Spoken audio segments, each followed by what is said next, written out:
જૈન વિદ્યાર્થી મિત્રો, Trinetra એકેડમીના online platform પર આપ સૌ મિત્રોનું હાર્દિક સ્વાગત છે. ટેટાટ સ્પેશિયલ આપણે વિજ્ઞાનની જે પાઠ્યપુસ્તક આધારિત પ્રશ્નોના મહાકુંભની જે સિરીઝ છે એની અંદર આજે 10મો દિવસ છે. ધોરણ 10 પ્રકરણ 10 બરાબર, પ્રકાશ, પરાવર્તન અને વક્રીભવન, આના વિશે આપણે ચર્ચા કરવાની છે. તો શરૂ કરીએ આના પ્રશ્નોના મહાકુંભની. સૌથી પહેલો પ્રશ્ન અહીંયા આપેલો છે કે નીચેના દ્રવ્યો પૈકી લેન્સ બનાવવા માટે કયા દ્રવ્યનો ઉપયોગ થઈ શકે નહીં? લેન્સ બનાવવા માટે કઈ વસ્તુનો ઉપયોગ ન કરી શકાય? અને અહીંયા જો વાત કરીએ તો લેન્સનો એક બીજો મતલબ એવો થશે, લેન્સ એટલે બીજું કાંઈ નહીં, એક પ્રકારનો કાચ. કાચ એટલે પારદર્શક વસ્તુ છે, આરપાર જોઈ શકાય એવી વસ્તુ છે, એને આપણે કાચ કહીએ છીએ. અરીસો જુદો આવે છે. અરીસો એટલે આરપાર ન જોઈ શકાય, બરાબર, આરપાર પ્રકાશનું એમાંથી પસાર નહીં થઈ શકે એટલે અપારદર્શક કહેવાય. અહીંયા કાચની વાત થાય છે. તો સિમ્પલ વસ્તુ છે કે કાચ બનાવવા માટે કોનો ઉપયોગ કરી શકાય નહીં? બરાબર. ચાલો, પાણીનો ઉપયોગ કરી શકાય. હા, પાણી એક પ્રકારનો લેન્સ જ છે, બરાબર. ઘણી વખત તમે કોઈ અક્ષર લખેલો હોય એના ઉપર પાણીનું ટીપું પડી જાય તો એ બહિર્ગોળ લેન્સ જેવું કામ કરશે અને અક્ષરને મોટો બતાવશે, એટલે પાણીનો ઉપયોગ કરી શકાય. કાચ, હા, કાચ એટલે તો લેન્સ થાય એટલે એનો ઉપયોગ તો થઈ શકે. પ્લાસ્ટિક, હા, અમુક એવા પારદર્શક એકદમ રંગવિહીન પ્લાસ્ટિક હોય છે જે એક રીતે જોવા જઈએ તો, એક્ઝામ્પલ હું તમને આપું તો તમારી સ્કેલ, માની લો કે પારદર્શક પ્લાસ્ટિકની સ્કેલ છે, માપપટ્ટી જે છે એ ઘણી વખત અક્ષરો ઉપર મૂકીએ તો એમાં લેન્સ જેવું કામ થાય છે, બરાબર. તો એના દ્વારા પણ તમે લેન્સ બનાવી શકો છો. તો વધુ શું? ક્લે, માટી. માટી પેલા તો અપારદર્શક વસ્તુ છે ને, અપારદર્શક વસ્તુનો ઉપયોગ ક્યારેય તમે લેન્સ બનાવવા માટે કરી શકશો નહીં, બરાબર. એટલે અહીંયા રાઈટ આન્સર કયો થઈ જશે? ક્લે, માટી. આ આપણો સાચો જવાબ છે, બરાબર. આ સિમ્પલ લોજિક પણ લગાડી શકો તમે આની અંદર. પણ આવા પ્રશ્નો પૂછાય તો ઘણી વખત આપણે ઉતાવળમાં અલગ જવાબ ટીક કરી દેતા હોઈએ છીએ, એટલે મેં અહીંયા આ પ્રશ્ન મૂક્યો છે. ચાલો નેક્સ્ટ આગળ વધીએ. એના પછીનો સવાલ, એક અંતર્ગોળ અરીસા વડે, જો અહીંયા વાત થઈ અંતર્ગોળ અરીસાની, એમાં મળતું પ્રતિબિંબ જે છે એ આભાસી, ચત્તુ અને વસ્તુ કરતા મોટું દેખાય. કેવું? આભાસી, ચત્તુ અને વસ્તુ કરતા મોટું દેખાય. આવી વસ્તુ પૂછી છે તો વસ્તુને ક્યાં મૂકવામાં આવશે, વસ્તુ ક્યાં મૂકવાથી આ ઘટના બનવાની છે એ આપણે અહીંયા જણાવવાનું છે. એ પેલા હું તમને અરીસાની વાત આવી તો અરીસા વિશે કેટલીક માહિતી આપી દઉં છું. પેલા તો તમને એવું પૂછવામાં આવે કે અરીસાના કેટલા પ્રકાર છે? તો યાદ રાખવાનું છે, અરીસાના મુખ્ય બે પ્રકાર છે. જો તમારા મગજમાં અંતર્ગો અરીસો અને બહિર્ગો અરીસો હોય તો એ કાઢી નાખજો. અરીસાના મુખ્ય બે પ્રકાર કયા કયા છે?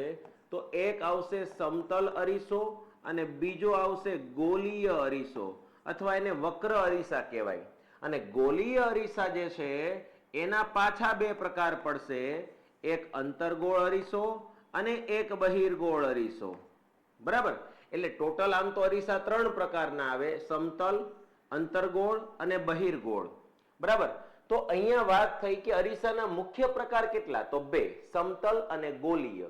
ગોલીયના પાછા બે પેટા પ્રકાર છે, અંતર્ગો અરીસો અને બહિર્ગો અરીસો. હવે આ વસ્તુ તમને ખ્યાલ આવી ગઈ. હવે અંતર્ગો અરીસાની વાત થઈ છે.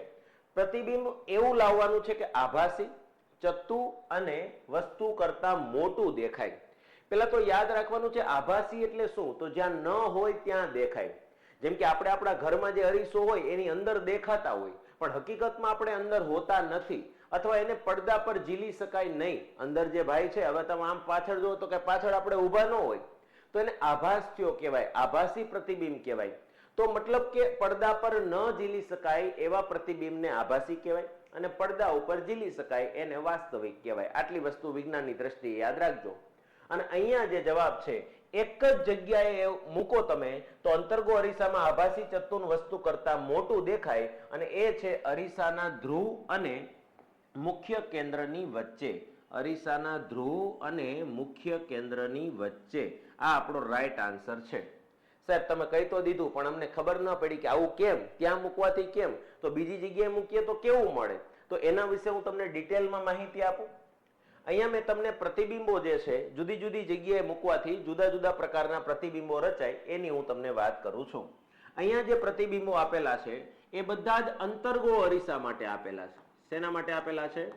અંતર્ગોળ અરીસા માટે. જો અંતર્ગોળ લેન્સ ને અંતર્ગોળ અરીસો બંને જુદું છે, યાદ રાખજો.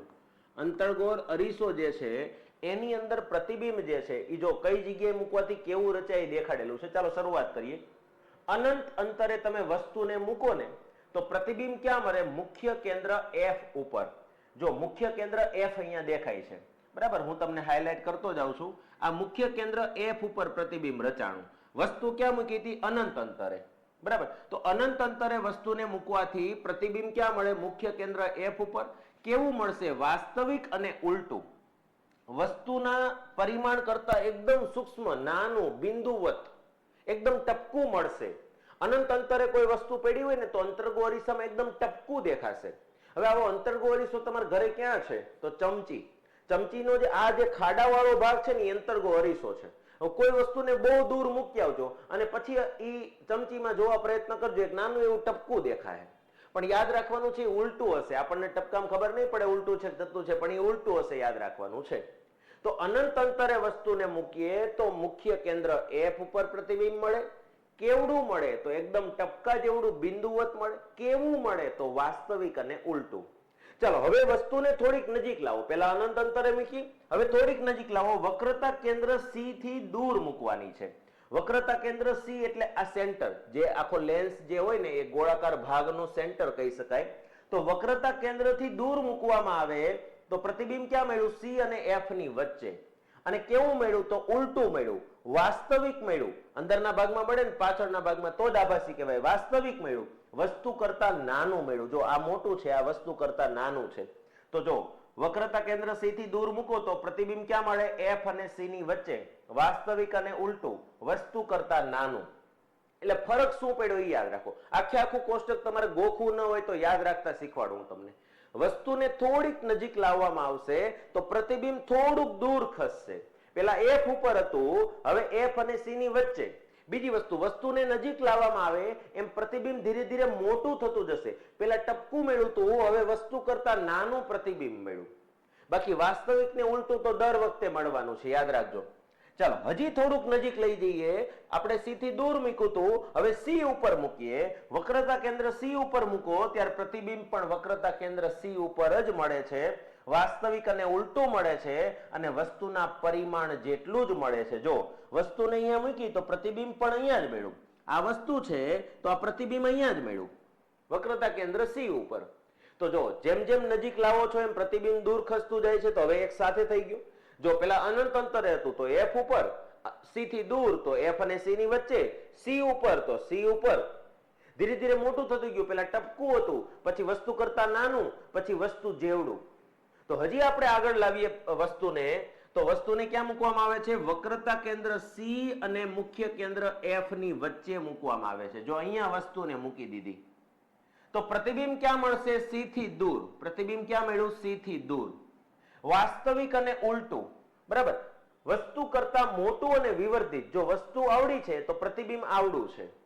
તો નજીક લાવ્યા તમે, પેલા C ઉપર મૂક્યું તો C ઉપર. હવે C અને F ની વચ્ચે તો C થી દૂર પ્રતિબિંબ મળ્યું. કેવું મળ્યું? તો વાસ્તવિક અને ઉલટું. કેવડું મળ્યું? તો વસ્તુ કરતા મોટું. તો ફરીવાર યાદ કરો. પેલા ટપકું, વસ્તુ કરતા નાનું, વસ્તુ જેવડું, વસ્તુ કરતા મોટું, બરાબર. આવી રીતે ધીરે ધીરે મોટું થતું જાય છે. અને હવે જો મુખ્ય કેન્દ્ર F ઉપર જ્યારે વસ્તુને મૂકવામાં આવે, જો અહીંયા એક્ઝેક્ટ F ઉપર મૂકી દીધી તો પ્રતિબિંબ ક્યાં મળશે? અનંત અંતરે. અનંત અંતરે. અને વાસ્તવિક અને ઉલટું ને વસ્તુ કરતા ખૂબ જ મોટું, બરાબર. તો જ્યારે F ઉપર મૂક્યું હતું, સોરી, અનંત અંતરે મૂકી હતી વસ્તુને, ત્યારે પ્રતિબિંબ F ઉપર મળ્યું. હવે વસ્તુને F ઉપર મૂકશો તો પ્રતિબિંબ અનંત અંતરે મળશે. અને જેટલું દૂર હશે એટલું મોટું દેખાનું. એટલે તમે ધ્યાન રાખજો કે તમે ચમચીની એકદમ નજીક કોઈ વસ્તુ લઈ જાઓ, F ઉપર આવી જાય ત્યારે એકદમ મોટું પ્રતિબિંબ દેખાશે, વિવર્ધિત પ્રતિબિંબ દેખાશે, બરાબર. અને હવે લાસ્ટ વાત કરીએ. આ એકમાત્ર એવું છે જે તમારા માટે IMP છે. આ પરીક્ષામાં વારંવાર પૂછાય છે, કેમ કે આવું એક જ વાર બને છે, બરાબર. એક્ઝામ્પલ તરીકે જ્યારે વસ્તુને ધ્રુવ P અને મુખ્ય કેન્દ્ર F ની વચ્ચે મૂકવામાં આવે ત્યારે પ્રતિબિંબ અરીસાની પાછળના ભાગમાં રચાય. અત્યાર સુધી અરીસાની આગળના ભાગમાં રચાતું હતું, હવે અરીસાની પાછળના ભાગમાં અહીંયા રચાશે. એટલે આભાસી થઈ જશે અને બીજું ચત્તુ બની જશે. તો વસ્તુ કરતા મોટું મળવાનું છે. બરાબર. તો એક વસ્તુ યાદ રાખો, આપણી પાસે છ જગ્યા છે. પેલા અનંત અંતરે, પછી સી થી દૂર, પછી સી ઉપર, સી અને એફ ની વચ્ચે, એફ ઉપર, એફ અને પી ની વચ્ચે. આ 6 થઈ ગયા. હવે પ્રતિબિંબ કેવા છે? તો એફ ઉપર, સી અને એફ ની વચ્ચે, સી ઉપર, સી થી દૂર, અનંત અંતરે અને અરીસાની પાછળ. 6 થઈ ગયા. પછી પેલા કેવું મળતું હતું? ટપકું, પછી વસ્તુ કરતા નાનું, વસ્તુ જેવડું, વસ્તુ કરતા મોટું, વસ્તુ કરતા ખૂબ જ મોટું, અને આ બાજુ મળે ત્યારે પણ વસ્તુ કરતા મોટું. બરાબર. તો આવી રીતે 6 આકૃતિ તમે યાદ રાખી શકો. પરંતુ આમાંથી જ્યારે પ્રશ્ન પૂછાય ત્યારે યાદ રાખવાનું છે પ્રતિબિંબ મળી શકે. પ્રતિબિંબ કેવું કેવું મળી શકે? તો યાદ રાખવાનું છે વાસ્તવિક અને ઉલટું. વાસ્તવિક અને ઉલટું પ્રતિબિંબ મેળવી શકાય. બરાબર. ત્યારબાદ આપણને ખબર છે આભાસી અને ચત્તુ પ્રતિબિંબ પણ મેળવી શકાય. આભાસી અને ચત્તુ પ્રતિબિંબ પણ મેળવી શકાય. ત્યારબાદ આપણને ખબર છે વાસ્તવિક અને વસ્તુ કરતા નાનું, વસ્તુ જેવડું, વસ્તુ કરતા મોટું બધું જ મેળવાય. અને આભાસી મળે ત્યારે હંમેશા મોટું મળે. તો આભાસી જ્યારે મળે છે ત્યારે હંમેશા મોટું પ્રતિબિંબ મળે છે. આભાસી અને નાનું પ્રતિબિંબ આમાં શક્ય નથી. તો અંતર્ગો અરીસામાં આટલા પ્રકારના પ્રતિબિંબ મેળવી શકાય છે. એની સાથે સાથે વાત કરીએ તો કેવા પ્રતિબિંબ ન મેળવી શકાય? પ્રતિબિંબ ન મળી શકે. કેવા પ્રતિબિંબ અંતર્ગો અરીસામાં ન મળી શકે? તો યાદ રાખવાનું છે વાસ્તવિક અને ચત્તુ પ્રતિબિંબ ક્યારેય નહીં મળે અંતર્ગો અરીસામાં. જોઈ લો, વાસ્તવિક હોય તો ઉલટું જ હોય, વાસ્તવિક હોય તો ઉલટું જ હશે. વાસ્તવિક અને ચત્તુ ક્યારેય મળે? ક્યારેય નહીં મળે. અને બીજી વસ્તુ, જ્યારે આભાસી મળે છે ત્યારે આભાસી અને ઉલટું પ્રતિબિંબ નહીં મેળવી શકાય. જ્યારે આભાસી હોય ત્યારે ચત્તુ જ મળે. એક જ વખત આભાસી હોય ને એ ચત્તુ જ મળશે, ક્યારે ઉલટું નહીં મળે. અને બીજી એક વસ્તુ ન મેળવી શકાય, આભાસી અને નાનું. આભાસી અને નાનું પ્રતિબિંબ ક્યારેય ન મેળવી શકાય. તો તમને આમાંથી ગમે તે પ્રશ્ન પૂછાય કે અંતર્ગો અરીસામાં કેવા પ્રકારનું પ્રતિબિંબ મેળવી શકાય અથવા કેવા પ્રકારનું પ્રતિબિંબ ન મેળવી શકાય, તો હવે તમને ખ્યાલ આવી ગયો. તમારા અંદાજમાં આ બધી વસ્તુ કોષ્ટક સ્વરૂપે ક્યાંક નોંધી લેજો. બરાબર. એટલે તમને આઈડિયા આવે કે ભાઈ આ રીતે આપણે તૈયાર કરવાનું છે. બરાબર. આ આકૃતિઓ યાદ નહીં રહે તો ચાલશે, પણ આ કોષ્ટક આખું યાદ રાખવાનું છે આપણે. તો અહીંયા આપણો પ્રશ્ન જે હતો એ એવો પ્રશ્ન હતો કે અંતર્ગો અરીસા વડે મળતું પ્રતિબિંબ આભાસી, ચત્તુ અને વસ્તુ કરતા મોટું દેખાય તો વસ્તુનું સ્થાન ક્યાં હશે? તો આભાસી એક જ વખતે મળે છે. વક્રતા કેન્દ્ર ધ્રુવ P અને મુખ્ય કેન્દ્ર F ની વચ્ચે, મતલબ અરીસાની એકદમ નજીક મૂકો ત્યારે. બરાબર. તો યાદ રાખવાનું છે એક જ જગ્યા છે, અરીસાના ધ્રુવ અને મુખ્ય કેન્દ્રની વચ્ચે મૂકો ત્યારે જ તમને આભાસી મળે, ચત્તુ મળે અને વસ્તુ કરતા મોટું મળે. બરાબર. ચાલો આગળ વધીએ આપણે. એના પછીનો સવાલ છે કે બહિર્ગોળ લેન્સની સામે વસ્તુને ક્યાં રાખતા તેનું સાચું. હવે સાચું શબ્દ વાપરે ને એનો મતલબ સમજવાનો છે વાસ્તવિક. સાચું એટલે શું? વાસ્તવિક.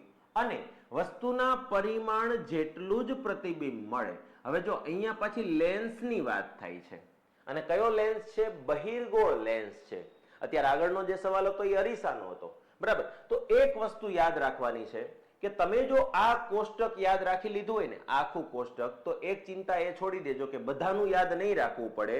તમારે એટલું યાદ રાખવાનું છે કે ભાઈ અંતર્ગોળ અરીસો, હમણાં જે આગળ આપણે કોષ્ટક જોયું તે અંતર્ગોળ અરીસો અને બહિર્ગોળ લેન્સ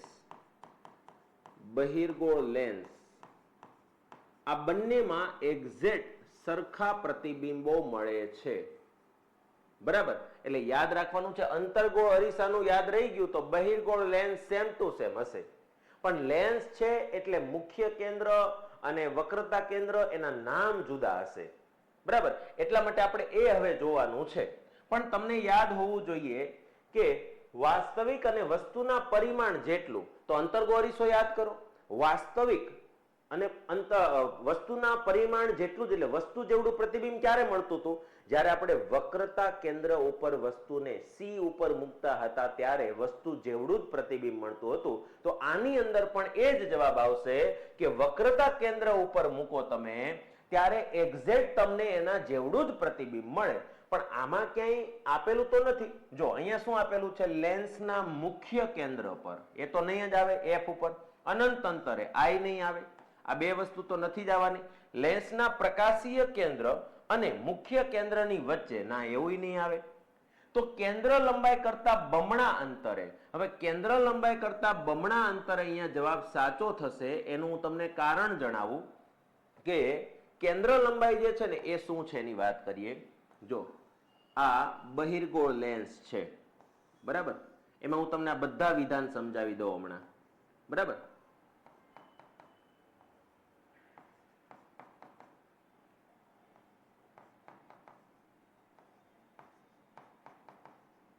બરાબર. હવે અહીંયા જે નામ આપ્યા છે એ નામકરણ હું તમને કરાવી દઉં. આ યાદ રાખવાનું છે, વક્રતા કેન્દ્ર છે.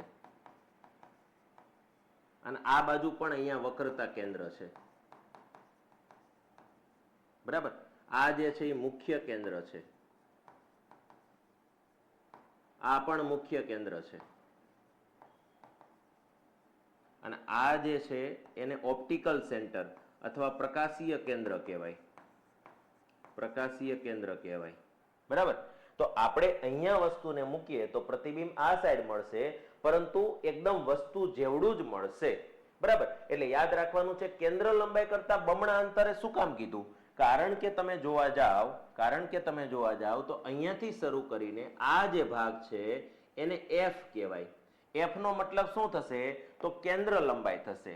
આ એફ નો મતલબ શું થશે? અહીંયાથી શરૂ કરીને આટલો જે ભાગ છે એને કેન્દ્ર લંબાઈ કહેવાય. કેન્દ્ર લંબાઈ, બરાબર. અને બીજી એક વસ્તુ, અહીંયાથી શરૂ કરીને આટલો જે ભાગ છે, આ જે ભાગ છે એને આર કહેવાય. આર નો મતલબ થશે વક્રતા ત્રિજ્યા. વક્રતા ત્રિજ્યા, બરાબર. અને એફ કરતા આર છે ને હંમેશા ડબલ હોય. એફ જે છે એ આર કરતા હંમેશા ડબલ હોય. આ યાદ રાખજો. આર બરાબર 2f, આ રીતે યાદ રાખજો. કારણ કે અહીંયા તમે જોવા જાઓ તો આર ડબલ થઈ જશે, એફ અડધો થઈ જશે. તો જો શું કીધું? કેન્દ્ર લંબાઈ કરતા બમણા અંતરે.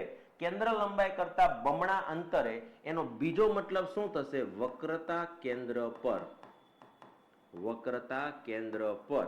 એટલે અહીંયા રાઈટ આન્સર આપણો થઈ જશે બી, બરાબર. અને એના તમારે આકૃતિ જોવી હોય તો બહિર્ગોળ લેન્સની અહીંયા બધી આકૃતિ આપેલી છે. સેમ ટુ સેમ અંતર્ગોળ અરીસા જેવી જ છે. જો અનંત અંતરે મૂકવામાં આવે તો વસ્તુની વિરુદ્ધ બાજુએ મુખ્ય કેન્દ્ર F2 ઉપર, વાસ્તવિક અને ઉલટું અત્યંત નાનું. પેલામાં એવું જ હતું. હવે થોડુંક નજીક લઈ જાઓ 2F1 પર, 2F થી દૂર, સોરી, એટલે વક્રતા કેન્દ્રથી દૂર. તો વસ્તુની વિરુદ્ધ બાજુએ સામેની સાઈડ F2 અને 2F2 ની વચ્ચે, ઓલામાં શું હતું? C અને F ની વચ્ચે વસ્તુ કરતા નાનું મળશે. આ બાજુ જોઈએ તો 2F1 પર, એટલે વક્રતા કેન્દ્ર ઉપર, ત્યારે વસ્તુનું પ્રતિબિંબ વક્રતા કેન્દ્ર ઉપર જ મળે અને વાસ્તવિક અને ઉલટું વસ્તુના પરિમાણ જેટલું. તો અહીંયાથી આપણા પ્રશ્નનો જવાબ હતો. હવે F1 ને 2F1 એટલે કે C અને F ની વચ્ચે, ત્યારે પ્રતિબિંબ ક્યાં મળે? C થી દૂર. એટલે કે જો 2F2 થી દૂર, વાસ્તવિક ને ઉલટું, વસ્તુ કરતા મોટું. એવી રીતે F1 ઉપર, એટલે કે મુખ્ય કેન્દ્ર F ઉપર અનંત અંતરે મળશે, વસ્તુ કરતા ખૂબ જ મોટું મળશે, વાસ્તવિક ને ઉલટું મળશે. હજી અંદર લઈ જાઓ F1 અને O ની વચ્ચે, એટલે કે મુખ્ય કેન્દ્ર અને ઓપ્ટિકલ સેન્ટરની વચ્ચે મૂકો તો લેન્સની વસ્તુ તરફની બાજુએ જ મળશે, એટલે આભાસી અને ચત્તુ મળશે, અને વસ્તુથી મોટું એટલે કે વિવર્ધિત મળશે, બરાબર. તો સેમ ટુ સેમ આ કોષ્ટકો છે, 6 વસ્તુ, અને પેલામાં 6 વસ્તુ, ખાલી નામ જુદા છે. ત્યાં C અને F હતું, અહીંયા F1, F2, 2F2 અને 2F1 ને 2F2 આ રીતે નામ આપેલા. એટલે મતલબ આ બાજુની સાઈડ જે મુખ્ય કેન્દ્ર છે ને F1, પેલી બાજુની સાઈડ છે F2, આ બાજુ વક્રતા કેન્દ્ર ને 2F1, પેલી બાજુ 2F2, આવી રીતે નામ આપ્યું. ઘણીવાર F1, F2, C2, C1 આવી રીતે નામ પણ આપી શકે છે. પણ આપણને અહીંયા અંદાજ આવી ગયો કે ભાઈ આ કઈ રીતે ચાલે છે, બરાબર. ચાલો આગળ વધીએ આપણે. અરીસાની સામે તમે ગમે ત્યાં ઊભા રહો પણ પ્રતિબિંબ હંમેશા ચત્તું મળે તો અરીસો કયો હશે? કયા અરીસા એવા છે કે જેની સામે તમે ગમે ત્યાં ઊભા રહ્યો ને, ગમે ત્યાં, આ C2 F2 2F2 એવું કાંઈ નહીં, અરીસો છે એમાં ગમે ત્યાં ઉભા રહ્યો અને પ્રતિબિંબ હંમેશા ચત્તુ મળે એવો અરીસો કયો? તો યાદ રાખવાનું છે મિત્રો, એવા બે અરીસા છે, સમતલ અરીસો અને બહિર્ગોળ અરીસો. અત્યારે આપણે જે વાત કરતા હતા એ બહિર્ગોળ લેન્સ હતો, યાદ રાખજો. આ જે વાત કરીએ છીએ સમતલ અને બહિર્ગોળ. સમતલ એટલે આપણા ઘરે જે હોય તે, અને બહિર્ગોળ અરીસો એટલે ચમચીનો જે પાછળનો ભાગ છે એમાં તમે ગમે ત્યાં ઉભા રહ્યો તમારું ચત્તુ પ્રતિબિંબ જ મળશે. અને સમતલ અરીસામાં તમે ગમે ત્યાં ઉભા રહ્યો તમારું ચત્તુ પ્રતિબિંબ જ મળશે. ક્યારે એવું નહીં બને કે આમ સીધા ઉભા હતા ને માથું નીચે પગ ઉપર દેખાણા. બરાબર, તો યાદ રાખજો, સમતલ અને બહિર્ગોળ અરીસો એવો છે કે ગમે ત્યાં ઉભા રહ્યો પ્રતિબિંબ હંમેશા ચત્તુ જ મળવાનું છે. બરાબર, આમ તો એમ કહીએ તો આભાસી અને ચત્તુ મળવાનું છે, એ પણ યાદ રાખજો. સમતલ અને બહિર્ગોળ અરીસામાં હંમેશા પ્રતિબિંબ જે છે એ કેવું મળે છે? તો આભાસી અને ચત્તુ પ્રતિબિંબ મળે છે. આ વસ્તુ અહીંયા યાદ રાખવાની છે. બરાબર, તો આ બે અરીસા વિશે ફેક્ટ બેઝ અહીંયા આ વસ્તુ યાદ રાખી લેવાની છે. ચાલો નેક્સ્ટ આગળ વધીએ. ગોલીય અરીસા માટે વક્રતા ત્રિજ્યા r અને કેન્દ્ર લંબાઈ f વચ્ચે શું સંબંધ છે? હમણાં જ મેં તમને દર્શાવી દીધું એટલે તમને આઈડિયા આવી ગયો હશે કે અહીંયા રાઈટ આન્સર શું થઈ જશે? r બરાબર 2f. બરાબર, આની સમજાવવા માટે હું તમને આકૃતિ દેખાડું. જો અહીંયા પ્રોપર આકૃતિ, હવે મેં દોરેલી નથી, વ્યવસ્થિત છે. બરાબર, ચાલો આ અંતર્ગો અરીસો છે. તો બધા કિરણો સમાંતર આપાત થઈને જ્યાં ભેગા થાય એને મુખ્ય કેન્દ્ર કહેવાય અને અરીસાનું એકદમ સેન્ટર એને ધ્રુવ P કહેવાય. P થી F સુધીની લંબાઈ એટલે કેન્દ્ર લંબાઈ. બરાબર, અને આ જે લેન્સ જેમાંથી બનાવ્યો છે એનું સેન્ટર એટલે C, જેને વક્રતા કેન્દ્ર કહેવાય, અને વક્રતા કેન્દ્રથી ધ્રુવ P સુધીની લંબાઈ એટલે ત્રિજ્યા, વક્રતા ત્રિજ્યા કહેવાય. બરાબર, તો આ વસ્તુ ઉપરથી આપણને આઈડિયા આવ્યો કે r જે છે એ f કરતા બમણું હોય છે. એટલે બે રીતે અહીંયા લખી શકાય, બે રીતે અહીંયા લખી શકાય. એક તમે આવું પણ લખી શકો કે r બરાબર 2f.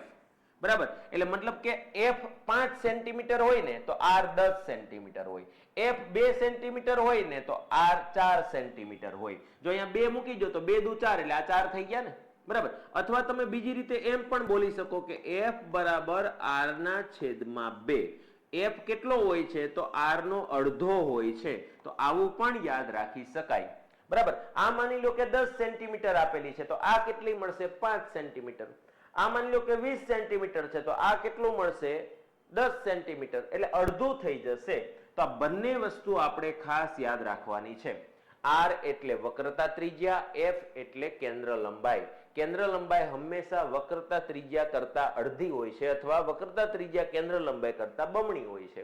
એટલા માટે અહીંયા આપણો સાચો જવાબ આ થશે. બરાબર, આના આધારે ઘણી બધી વસ્તુ બીજી પણ પૂછાશે, યાદ રાખજો.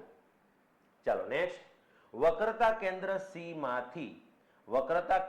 C માંથી પસાર થતું પ્રકાશનું કિરણ અંતર્ગોળ અરીસા પરથી પરાવર્તન પામી ક્યાં બિંદુમાંથી પસાર થશે?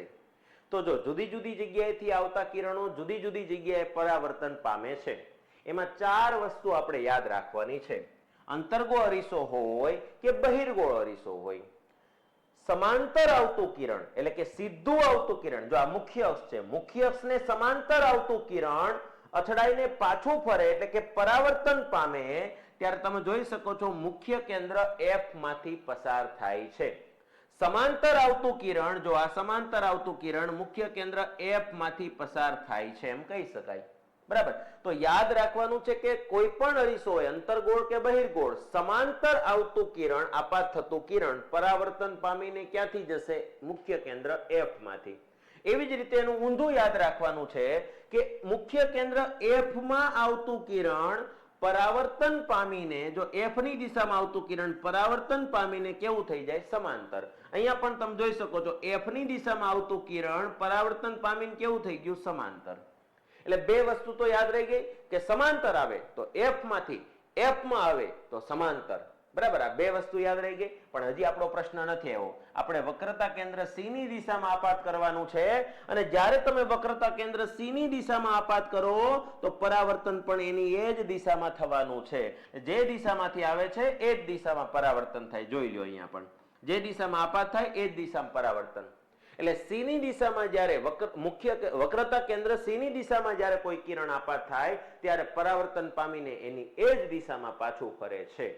બરાબર, એટલે અહીંયા તમે જોઈ શકો છો કે વક્રતા કેન્દ્ર સી માંથી પસાર થતું પ્રકાશનું કિરણ અંતર્ગોળ અરીસામાંથી પરાવર્તન પામી કયા બિંદુમાંથી પસાર થશે? તો વક્રતા કેન્દ્રમાંથી જ પસાર થશે, કેમ કે વક્રતા કેન્દ્રની દિશામાં આવતું કિરણ એની દિશામાં પાછું ફરે છે.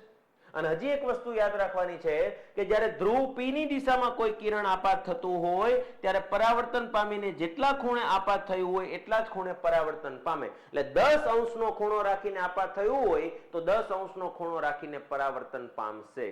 20 અંશનો ખૂણો રાખીને આપાત થયું હોય તો 20 અંશનો ખૂણો રાખીને પરાવર્તન પામે છે. એટલે ધ્રુવ પી ની દિશામાં જે ખૂણાએ આપાત થયું હોય એ જ ખૂણાએ પરાવર્તન થશે. ચાલો, 4 વસ્તુ યાદ રહી ગઈ. સમાંતર આવે તો એફ માંથી, એફ માં આવે તો સમાંતર, સી માં આવે તો સી માં જ જાય. બરાબર, અને ધ્રુવ પી ની દિશામાં આપાત થાય તો જેટલા અંશના ખૂણે આપાત થાય એટલા જ અંશના ખૂણે પરાવર્તન પામે છે. તો અહીંયા રાઈટ આન્સર શું થઈ ગયો? વક્રતા કેન્દ્ર સી ની દિશામાં આપાત થશે. બરાબર, આ વસ્તુ પણ તમારે નોટ કરવી હોય તો નોટ કરી નાખજો. અંતર્ગોળ અરીસાની સામે વસ્તુને કયા સ્થાને મૂકતા તેનું આભાસી અને ચત્તુ પ્રતિબિંબ રચાય છે? આ વસ્તુ આપણે શીખી ગયા છીએ. હમણાં જ કોષ્ટક જોયો અંતર્ગોળ અરીસાનું, અને અંતર્ગોળ અરીસામાં આભાસી પ્રતિબિંબ એક જ વખતે મળે છે અને ત્યારે ચત્તુ જ મળે છે. આ તમને યાદ છે. એકદમ અરીસાની નજીક લઈ જાઓ એટલે કે એફ અને પી ની વચ્ચે, મુખ્ય કેન્દ્ર એફ અને ધ્રુવ પી ની વચ્ચે જ્યારે તમે વસ્તુને મૂકો છો ત્યારે તમને એનું પ્રતિબિંબ આભાસી અને ચત્તુ મળે છે. અને આ એક જ જગ્યા એવી છે. બરાબર, આ વસ્તુ તમે ઓલા જે 6 પ્રતિબિંબો જોયા ને નજીક લઈ જતા હતા ત્યારે આવ્યું હતું. ચાલો નેક્સ્ટ આગળ વધીએ. સમતલ અરીસાની મોટવણી. હવે આ મોટવણી એટલે શું એની આપણે ચર્ચા કરીએ હમણાં. નું મૂલ્ય હંમેશા કેટલું હોય? સમતલ અરીસામાં મોટવણી છે ને ફિક્સ છે. પેલા તો મોટવણી એટલે શું? તો મોટવણીનું સૂત્ર યાદ રાખવાનું છે કે પ્રતિબિંબની ઊંચાઈ h' તરીકે ઓળખાય છે અને વસ્તુની ઊંચાઈ h તરીકે. એટલે પ્રતિબિંબની ઊંચાઈ અને વસ્તુની ઊંચાઈના ગુણોત્તરને તેની મોટવણી કહે છે. અને સમતલ અરીસો હોય ત્યારે તમને ખબર છે કે વસ્તુ 5 ફૂટની હોય તો અરીસામાં 5 ફૂટનું જ પ્રતિબિંબ મળવાનું. વસ્તુ 6 સેન્ટીમીટરની હોય તો પ્રતિબિંબ પણ 6 સેન્ટીમીટરનું જ મળવાનું છે. તો હવે તમે વિચાર કરો કે અહીંયા મોટવણી m બરાબર, માની લો કે m બરાબર તમે પ્રતિબિંબની ઊંચાઈ જે છે એ 5 સેન્ટીમીટર રાખી, વસ્તુની ઊંચાઈ પણ 5 સેન્ટીમીટર છે, તો બંને 5 5 ઉડી જાય તો જવાબ કેટલો આવે? 1 આવે. અને એક બીજું સૂત્ર છે કે મોટવણી m બરાબર v ના છેદમાં u. v એટલે શું એની હું તમને ચર્ચા કરી દઉં. v નો મતલબ શું થશે એ હું તમને વાત કરી દઉં. v એટલે પ્રતિબિંબની ઊંચાઈ, પ્રતિબિંબનું અંતર, એટલે પ્રતિબિંબ અંતર થશે એવું વિચારો. પ્રતિબિંબ અંતરનો મતલબ એવો થાય કે પ્રતિબિંબ અરીસાથી કેટલું દૂર છે, અને u નો મતલબ એવો થશે વસ્તુ અંતર કે વસ્તુને અરીસાથી કેટલી દૂર મૂકી છે. તો સમતલ અરીસામાં તમને ખબર છે કે અહીંયા અરીસો છે, અહીંયા વસ્તુને મૂકી હોય તો અહીંયા પ્રતિબિંબ મળે. 2 સેન્ટીમીટર મૂકી હોય તો 2 સેન્ટીમીટર દૂર મળે. હું અરીસા સામે ઊભો હોય 2 ફૂટ દૂર ઊભો હોય તો 2 ફૂટ દૂર મારું પ્રતિબિંબ મળે. હું થોડોક પાછળ ખસી જાઉં તો પ્રતિબિંબ પણ થોડુંક પાછળ ખસી જાય. હું નજીક આવી જાઉં તો પ્રતિબિંબ પણ નજીક આવી જાય. તો સમતલ અરીસામાં હંમેશા વસ્તુને જેટલી દૂર મૂકવામાં આવે એટલું જ અરીસાની પાછળના ભાગમાં પ્રતિબિંબ રચાય છે. એટલે વસ્તુ અંતર ને પ્રતિબિંબ અંતર પણ સેમ ટુ સેમ હોય છે. તો વસ્તુ અંતર માની લો કે 5 ફૂટ હોય તો પ્રતિબિંબ અંતર પણ 5 ફૂટ જ હશે. બરાબર, પણ એક આ સાઈડ છે, એક પેલી સાઈડ છે એટલે એક માઇનસમાં આવે, પણ બીજો આગળ માઇનસ લાગે છે તો પ્લસ જ થઈ જાય. તો જવાબ કેટલો આવવાનો છે? 1. તો અહીંયા જો વિચારવા જઈએ તો રાઈટ આન્સર આપણો શું થઈ જશે? 1. સમતલ અરીસાની વાત આવે ત્યારે હંમેશા મોટવણી કેટલી યાદ રાખવાની છે? 1. અને આવો પ્રશ્ન પરીક્ષામાં પૂછાય. આ ફેક્ટ બેઝ કહી શકાય. આમાં કોઈ જવાબ બદલાવાનો નથી, આમાં કોઈ રકમ બદલાવાની નથી. કદાચ મોટવણીનું સૂત્ર પૂછાઈ જાય તો પણ યાદ રાખવાનું છે. એક સૂત્ર આવું છે, એક સૂત્ર મોટવણીનું આવું છે કે m બરાબર h' ના છેદમાં h, અને બીજું સૂત્ર આવું છે -v ના છેદમાં u. બરાબર, આ બેમાંથી ગમે તે સૂત્ર આવે તો એ પણ યાદ રાખવાના છે આપણે. ચાલો તો અહીંયા આપણને ખ્યાલ આવી ગયો કે સમતલ અરીસામાં મોટવણીનું મૂલ્ય હંમેશા કેટલું હોય? 1 હોય છે. બરાબર. ચાલો નેક્સ્ટ, અંતર્ગોળ અરીસાની મદદથી વસ્તુનું વાસ્તવિક અને વસ્તુના કદ જેટલું પ્રતિબિંબ મેળવવા વસ્તુને ક્યાં મૂકવી પડે? અંતર્ગોળ અરીસાનું કોષ્ટક આપણે જોઈ ગયા. એક જ જગ્યા એવી છે કે જ્યાં મૂકવાથી વસ્તુનું પ્રતિબિંબ વસ્તુ જેવડું જ મળે, અને એ છે વક્રતા કેન્દ્ર C ઉપર. તો વક્રતા કેન્દ્ર ક્યાં દેખાય છે? અહીંયા. તો રાઈટ આન્સર શું થઈ જશે? B. બરાબર. જ્યારે વક્રતા કેન્દ્ર C ઉપર મૂકો ને તો આ વાસ્તવિક અને ઉલટું મળે, વસ્તુ જેવડું જ મળે. બરાબર. અને આપણને ખબર છે કેવી રીતે મળે તે. બરાબર. આખા આપણે 6 લાઈન જોઈ હતી, એમાં વક્રતા કેન્દ્ર C ઉપર મૂકીને ત્યારે વસ્તુ એના જેવડી જ મળી હતી. બરાબર. ચાલો આગળ વાત કરીએ. અંતર્ગોળ અરીસા વડે કેવું પ્રતિબિંબ મેળવી શકાતું નથી? જો આવી રીતે સવાલ પૂછાય, મેં તમને લખાયું હતું, કેવું પ્રતિબિંબ મેળવી શકાતું નથી. તો અત્યારે આપણે વાત કરીએ તો હું તમને એક પછી 1 by 1 દેખાડતો જાઉં. વાસ્તવિક અને મોટું પ્રતિબિંબ મેળવી શકાય?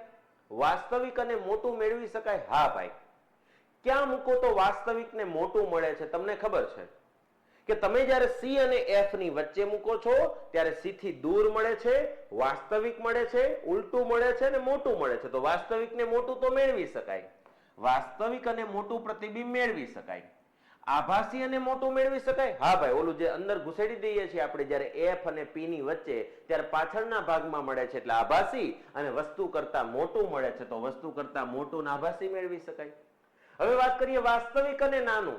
વાસ્તવિક ને ઉલટું તો દર વખતે તું નાનું મળ્યું તું. હા. તમે જ્યારે અનંત અંતરે મૂક્યું ત્યારે એકદમ ટપકું મળ્યું હતું, જ્યારે C થી દૂર મૂક્યું ત્યારે વસ્તુ કરતા નાનું મળ્યું હતું. તો આ પણ શક્ય છે. શું શક્ય નથી? તો આભાસી અને નાનું. કેમ કે આભાસી એક જ વાર મળે છે F અને P ની વચ્ચે મૂકો ત્યારે, અને જ્યારે આભાસી મળે છે ત્યારે હંમેશા એ મોટું પ્રતિબિંબ મળે છે. એટલે આભાસી અને નાનું શક્ય નથી. આભાસી અને નાનું પ્રતિબિંબ શક્ય નથી. બરાબર. આ તમને આઈડિયા આવી ગયો હશે. ચાલો આગળ વાત કરીએ. નીચેનામાંથી કયા અક્ષર એટલે કે આલ્ફાબેટ ના પ્રતિબિંબની બાજુઓ અરીસામાં ઉલટાયેલી જોઈ શકાય છે? બરાબર. અરીસાના અંદર તમે જોવા જાવ ને તો આપણને ખ્યાલ છે કે આપણે આ રીતે ઊભા હોય ને તો એ આખું આમ ઉલટાઈ જાય. અરીસાની અંદર દેખાતું હોય તે આપણે સીધા ઊભા તો આમ થઈ જાય. તો આ જે ઉલટાઈ જવાનો ગુણધર્મ છે ને એને પાર્શ્વીય વૃત્તક્રમણ કહેવાય. પાર્શ્વીય વૃત્તક્રમણની પ્રક્રિયા કહેવાય. અને પાર્શ્વીય વૃત્તક્રમણનો મતલબ થશે દિશાઓ ઉલટાઈ જવી, દિશાઓ ઉલટાવી. બરાબર. આ વસ્તુ યાદ રાખજો. હવે તમે આલ્ફાબેટની અંદર વાત કરો તો આ બી જે છે એને તમે અરીસા સામે મૂકો તો બી આવો થઈ જશે, એવો ને એવો નહીં રહે. બરાબર. તમે ડી ને અહીંયા અરીસા સામે મૂકશો તો ડી આવો થઈ જશે, એવો ને એવો નહીં રહે. એટલે અહીંયા વાત થાય છે કે અરીસામાં ઉલટાયેલી જોઈ શકાય. તો કઈ આમાંથી કયો અક્ષર એવો છે જે ઉલટાયેલો રહે? બરાબર. તો તમને ખબર છે કે W જે છે, હવે W જે છે એને તમે મૂકશો તો W ને આમ કરીને આમ કરો તો એ તો W નો W જ રહે. એ ઉલટાયેલી જોઈ શકાશે નહીં, તો એવી ને એવી હશે. X ને તમે અરીસા સામે મૂકશો તો X તો એવો ને એવો રહેશે. Y ને તમે અરીસા સામે મૂકશો તો Y પણ એવો ને એવો રહેશે. પણ Z જે છે એ Z માં તમને ખબર છે કે Z ને તમે અરીસા સામે મૂકશો તો Z આવો થઈ જશે. એટલે ઉલટાઈ ગયેલો. તો દિશાઓ ઉલટાઈ શેમાં ગઈ? તો યાદ રાખવાનું છે Z માં. પણ ચાલો આ તો ABCD ના 4 અક્ષર જ અહીંયા આપેલા હતા, બાકીના બધા તમને કઈ રીતે ખબર પડે? તો યાદ રાખજો કયા કયા અક્ષરો ઉલટાઈ જાય. મૂળાક્ષરો ઉલટાયેલા ન દેખાય અથવા હોય તેવા જ દેખાય એવા અક્ષરોનું જૂથ આપણે બનાવી નાખીએ. જેમ કે A નહીં બદલાય, B, C, D, E, F, G, H નહીં બદલાય, I, J, K, L, M, N બદલાઈ જશે, O, P બદલાઈ જશે, Q, R, S, T, U, V, W, X, Y અને Z બદલાઈ જશે. તો તો અહીંયા તમે જોયું 1 2 3 4 5 6 7 8 9 10 ને 11 અક્ષરો એવા છે કે જેને અરીસા સામે મૂકવામાં આવે તો એવા ને એવા દેખાશે, બદલાશે નહીં. એટલે એમ્બ્યુલન્સ નો એ છે ને એવો ને એવો લખવો પડે, એને કઈ મારી મરોડી ઊંધો ન કરવો પડે. તો આ બધા અક્ષરો જે છે એ અરીસા સામે તમે મૂકશો તો એવા ને એવા દેખાશે. તો આ જ 11 અક્ષરોમાંથી આ 3 અક્ષરો આવી જાય છે, બરાબર. એટલે 11 અક્ષર યાદ રાખવાના છે કે 11 મૂળાક્ષર એવા છે જે અરીસા સામે એવા ને એવા રહેશે, જેનું પાર્શ્વીય વૃત્તક્રમણ નહીં થાય, દિશાઓ નહીં ઉલટાય. તો દિશાઓ કોની ઉલટાશે? તો આની સિવાયના જે 15 અક્ષરો છે તે, બરાબર. તો અહીંયા આપણને નવી વસ્તુ શીખવા મળી. આગળ વધીએ આપણે. તો જે મિત્રો દ્રોણાચાર્ય બેચમાં ભણે છે એના માટે આ નવું નથી, પણ જે મિત્રોએ હજી સુધી દ્રોણાચાર્ય બેચ શરૂ નથી કરી એ મિત્રોને ખાસ અહીંયા મસ્ત મજાની વસ્તુ છે, TET TAT special Dronacharya batch, જેની અંદર ટેટ 1 2 સેકન્ડરી, હાયર સેકન્ડરી તમામ પરીક્ષાઓની તૈયારી એક જ બેચમાં કરવામાં આવશે. લાઈવ પ્લસ રેકોર્ડેડ સ્વરૂપે પ્રિલિમ્સ અને મેન્સના બધા જ વિષયો અહીંયા કવર કરવામાં આવશે. ટેસ્ટ મટીરિયલ, બધા વિષયોની તૈયારી, વિષય વસ્તુનું પણ મટીરિયલ, આ બધી જ વસ્તુ આ કોર્સમાં મળશે. અને જ્યાં સુધી પરીક્ષાના ફોર્મ ભરાવાના શરૂ નથી થતા ત્યાં સુધી આ બેચ તમને 45% ઓફ દ્રોણા કોડ નાખશો એટલે આની પ્રાઇસ 3999 માંથી માત્ર 2199 એટલે 2199 માં તમને આ પૂરેપૂરી બેચ મળશે. અને મસ્ત મજાની વાત એ છે કે એની વેલિડિટી પરીક્ષા સુધીની રહેશે. આજ સુધી આવી કોઈ બેચ નહીં હોય જેની પરીક્ષા સુધીની વેલિડિટી હોય. મતલબ કે તમે જ્યાં સુધી પરીક્ષા આપતા નથી ત્યાં સુધી આ વેલિડિટી રહેશે. એટલે પરીક્ષા કદાચ 1-2 મહિના મોડી આવે ને તો ટેન્શન ન રહે, આપણે આ બેચમાંથી ભણી શકીએ. એટલા માટે અહીંયા યાદ રાખવાનું છે કે ટેટ ટાટ માટે જો તૈયારી કરવી હોય અને ભાવિ સરકારી શિક્ષક બનવાની ઈચ્છા ધરાવતા હોય તો આ બેચ તમારા માટે સુવર્ણ બેચ છે, બરાબર. તો અહીંયા આ બેચ કઈ રીતે મેળવશો? તો આપણે પ્લે સ્ટોર પર જવાનું છે, ત્રિનેત્ર ઓનલાઈન એપ્લિકેશન ડાઉનલોડ કરવાની છે, બેચ જોવાની છે. એવું લાગે તો પેલા ડેમો લેક્ચરો જોઈ લો, તમને આઈડિયા આવે કયા સાહેબ કઈ રીતે ભણાવે છે, અને પછી મજા આવે તો આ બેચ પરચેસ કરો, બરાબર. અને તમારી તૈયારી આજથી જ શરૂ કરો, કેમ કે ક્યારે પરીક્ષા આવી જાય કઈ નક્કી નથી. અત્યારથી શરૂઆત કરશો તો ધીરે ધીરે તૈયારી થશે ને મસ્ત મજાની તૈયારી થશે. વધારે કઈ માહિતીની જરૂર હોય તો આ નંબર ઉપર કોન્ટેક્ટ કરજો, બરાબર. ચાલો આપણે પ્રશ્નોનો મહાકુંભ આગળ ચલાવીએ. સમતલ અરીસાની કેન્દ્ર લંબાઈ ખાલી જગ્યા હોય. હવે કેન્દ્ર લંબાઈ આપણે કોને કીધી? કે મુખ્ય કેન્દ્ર F અને ધ્રુવ P વચ્ચેના અંતરને કેન્દ્ર લંબાઈ કહેવાય. પણ ધ્રુવ P એટલે મુખ્ય કેન્દ્ર F કઈ રીતે ખબર પડે? તો સમાંતર આપાત થતા કિરણો જ્યાં ભેગા થાય એને ધ્રુવ કહેવાય. હવે સમતલ અરીસો આ રીતે છે તો સમાંતર આપાત થતા કિરણો હશે તો એ સમાંતર જ પરાવર્તન પામશે, તો એ ક્યાંય ભેગા જ નથી થવાના અનંત અંતર સુધી. એટલે યાદ રાખજો, હંમેશા સમતલ અરીસાની કેન્દ્ર લંબાઈની વાત થાય ત્યારે યાદ રાખવાનું છે જવાબ આવશે અનંત. અનંત અંતર હોય છે, કેમ કે સમતલ અરીસામાં મુખ્ય કેન્દ્ર આવે જ નહીં એમ કહી શકાય, કેમ કે સમાંતર આપાત થતા કિરણો સીધે સીધા એવા ને એવા પાછળ વહી જાય, એટલે ક્યાંય ભેગા થતા જ નથી. તો એમાં યાદ રાખવાનું છે કે સમતલ અરીસામાં ધ્રુવ કે વક્રતા કેન્દ્ર એવું કાંઈ આવવાનું નથી. એટલે અહીંયા કેન્દ્ર લંબાઈ કેવી થઈ ગઈ? અનંત અંતરે. અને કદાચ વક્રતા ત્રિજ્યા પૂછે ને તોય અનંત અંતરે, બરાબર. સમતલ અરીસા વડે 2 મીટર દૂર રહેલી વસ્તુ અને તેના પ્રતિબિંબ વચ્ચે કેટલું અંતર હશે? ચાલો, અહીંયા આ સમતલ અરીસો છે, અહીંયા આ સમતલ અરીસો છે, બરાબર. હવે એની સામે અહીંયા કોઈ વસ્તુ મૂકેલી છે, વસ્તુ મૂકેલી છે, અને અહીંયાથી આ અંતર કેટલું આપેલું છે? 2 મીટર આપેલું છે, બરાબર. 2 મીટર અંતર દૂર રહેલી વસ્તુ, આ વસ્તુ અને એના પ્રતિબિંબ વચ્ચે. હવે આનું પ્રતિબિંબ આ 2 મીટર દૂર છે તો પ્રતિબિંબ પણ 2 મીટર દૂર જ રહેવાનું છે. પ્રતિબિંબ પણ તમને ખ્યાલ છે 2 મીટર દૂર જ રહેવાનું છે, બરાબર. આ એનું પ્રતિબિંબ છે, તો જવાબ શું આવશે? 2 મીટર નહીં. અહીંયા આપણને એવું પૂછવામાં આવેલું છે કે 2 મીટર દૂર રહેલી વસ્તુ અને તેના પ્રતિબિંબ વચ્ચેનું અંતર, એટલે અહીંયાથી આ અંતર કેટલું થઈ જશે? 4 મીટરનું. કેટલું થઈ જશે? 4 મીટરનું. તો રાઈટ આન્સર કેટલો આવશે? 4 મીટર, બરાબર. તમને ખ્યાલ આવી ગયો હશે કે વસ્તુને તમે 2 મીટર દૂર મૂકી છે તો આ વસ્તુ અને એના પ્રતિબિંબ વચ્ચે કેટલું અંતર થાય? તો યાદ રાખવાનું છે 4 મીટર. એટલે આવા પ્રશ્ન પણ પરીક્ષામાં પૂછાય, બરાબર. તો આ વસ્તુ પણ ધ્યાનમાં રાખવાની. સમતલ અરીસાની ડિટેલમાં વાત કરવી છે આપણે, બરાબર, કે ભાઈ એમાં પ્રતિબિંબ કેવા પ્રકારનું રચાય, પણ હમણાં એ આગળ આવશે. વસ્તુને કયા સ્થાને મૂકવાથી બહિર્ગોળ લેન્સ વડે, જો બહિર્ગોળ લેન્સ આવે કે અંતર્ગોળ અરીસો આવે એટલે ઓલી 6 આકૃતિ યાદ રહી જવી જોઈએ તમને. ચાલો, બહિર્ગોળ લેન્સ વડે વસ્તુનું વાસ્તવિક, ઉલટું અને તેના જેટલી જ ઊંચાઈનું પ્રતિબિંબ મળે. હવે તેના જેટલી જ ઊંચાઈ આવે એટલે તરત યાદ આવવું જોઈએ વક્રતા કેન્દ્ર. અંતર્ગોળીસામાં વક્રતા કેન્દ્ર આવે અને બહિર્ગોળ લેન્સ આવે તો એને વક્રતા કેન્દ્ર C ની જગ્યાએ આપણે 2F1 એવું નામ આપેલું છે. બરાબર, તો અહીંયા જુઓ આ 2F1 ઉપર, બરાબર, અને આને બીજી રીતે શું કહેવાય? વક્રતા કેન્દ્ર કહેવાય. વસ્તુનું પ્રતિબિંબ એના જેવડું ત્યારે જ મળે જ્યારે વક્રતા કેન્દ્ર ઉપર મૂકો ત્યારે. અને આ વસ્તુ આપણને હવે આટલી બધી વાર વારંવાર રિપીટ થાય છે તો યાદ રહી ગઈ કે ભાઈ વસ્તુ જેવડું જ પ્રતિબિંબ પૂછે એટલે આપણે અલગ અલગ રીતે ગમે તેમ પૂછે, જવાબ આવશે વક્રતા કેન્દ્ર C, અથવા લેન્સ હોય તો વક્રતા કેન્દ્ર 2F1 ઉપર. બરાબર, ત્યાં મૂકો ને તો જ તમને વસ્તુ જેવડું પ્રતિબિંબ મળે. ચાલો આગળ વધીએ આપણે. નીચેનામાંથી કયા દ્રવ્યની પ્રકાશીય ઘનતા સૌથી વધુ છે?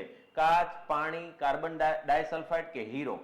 હવે કાચની જે વક્રીભવનાંક કહેવાય, એ કાચનો વક્રીભવનાંક કેટલો છે? તો 1.52 છે. બરાબર, ત્યારબાદ વાત કરીએ પાણીનો વક્રીભવનાંક કેટલો છે? તો 1.33 છે. બરાબર, 1.33. કાર્બન ડાયસલ્ફાઇડ ની વાત કરીએ તો એનો વક્રીભવનાંક છે 1.63. કેટલો છે? 1.63. અને હીરાની વાત કરીએ તો હીરાનો વક્રીભવનાંક છે 2.42. તો સૌથી વધુ વક્રીભવનાંક કોનો છે? તો હીરાનો. તો અહીંયા રાઈટ આન્સર શું આવી જશે? હીરો. હીરાનો વક્રીભવનાંક જે છે એ 2.42. દુનિયામાં સૌથી ઘટ્ટ પ્રકાશીય માધ્યમ કયું છે? તો યાદ રાખવાનું છે હીરો. હીરામાંથી જે કિરણ જાય એ સૌથી વધારે ત્રાંસુ થશે, સૌથી વધારે વક્રીભવન પામશે. બરાબર, હવામાં સૌથી ઓછું 1.0003. બરાબર, બરફમાં 1.31, પાણીમાં 1.33. એવી રીતે વક્રીભવનાંક મેં તમને અહીંયા આપેલા છે. એવું લાગે તો એકવાર નોંધ કરી લેજો. વક્રીભવનાંક એક્ઝેક્ટ કોઈના પૂછાય એવા હોય તો એક હવાનો પૂછાઈ શકે, એક પાણીનો પૂછાઈ શકે અને એક હીરાનો પૂછાઈ શકે. બાકી બધાના વક્રીભવનાંક યાદ રાખવાની જરૂર નથી. પણ હા, ક્રમમાં તમને પૂછાય કે ભાઈ સૌથી વધુ વક્રીભવનાંક કોનો છે, નીચેનામાંથી સૌથી ઓછો વક્રીભવનાંક કોનો છે, તો આ વસ્તુ તમારે અહીંયાથી યાદ રાખવાની થશે. જેનો વક્રીભવનાંક સૌથી વધુ એ સૌથી પ્રકાશીય ઘટ્ટ માધ્યમ કહેવાય. તો ઘનતાની દ્રષ્ટિએ, પ્રકાશીય ઘનતાની દ્રષ્ટિએ સૌથી વધુ કોણ આવશે? હીરો. બરાબર, કોઈ પણ માધ્યમનો નિરપેક્ષ વક્રીભવનાંક હંમેશા કેટલો હોય? આ ફેક્ટ બેઝ સવાલ છે. નિરપેક્ષ વક્રીભવનાંક. નિરપેક્ષ વક્રીભવનાંકનો મતલબ શું થાય? કે જે શૂન્યાવકાશમાં પ્રકાશની ઝડપ છે એની સાપેક્ષે આ જે દ્રવ્ય છે, માની લો કે કાચ છે કે પાણી છે, એમાં પ્રકાશની ઝડપ કેટલી છે, આ બંનેનો ગુણોત્તર લેવામાં આવે એને નિરપેક્ષ વક્રીભવનાંક કહેવાય. અને નિરપેક્ષ વક્રીભવનાંક હંમેશા 1 કરતા વધુ હોય છે. કેવો હોય છે? 1 કરતા વધુ હોય છે. 1 કરતા વધુ હોય છે. આ વસ્તુ નોટિસ રાખવાની છે, યાદ રાખવાની છે. બરાબર, કે નિરપેક્ષ વક્રીભવનાંક હંમેશા 1 કરતા વધુ હોય છે. નિરપેક્ષ વક્રીભવનાંક કહેવાય કોને? તો શૂન્યાવકાશમાં પ્રકાશની ઝડપ. શૂન્યાવકાશમાં પ્રકાશની ઝડપ તમને ખબર છે. શૂન્યાવકાશમાં